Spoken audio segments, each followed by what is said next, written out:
Halo teman-teman, jumpa lagi di Tebak Karakter. Kali ini kita akan mencocokkan kepala dari keluarga Nobita ya. Kalian pasti sudah tahu kan karakternya.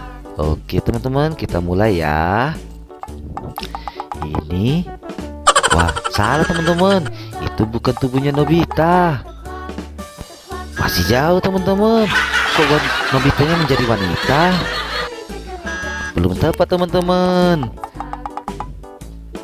Yap, ini baru benar teman-teman. Ini baru tubuhnya Nobita teman-teman.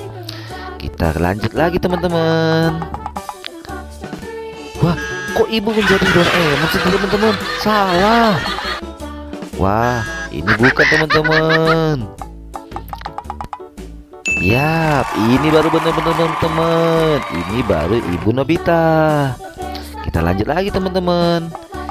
Ini tubuhnya siapa ya? Wah, kok Doraemon jadi cewek sih teman-teman?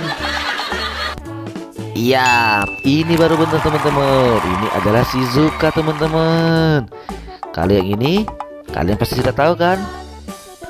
Yap, benar sekali teman-teman. Ini adalah Doraemon, kantung ajaib, baling-baling bambu. Oke teman-teman, misi kita selesai lagi hari ini. Kita bertemu di video kita selanjutnya.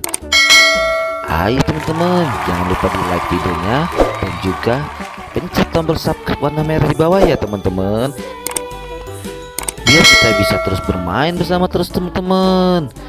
Sampai jumpa di video kita selanjutnya ya teman-teman. Dadah semuanya.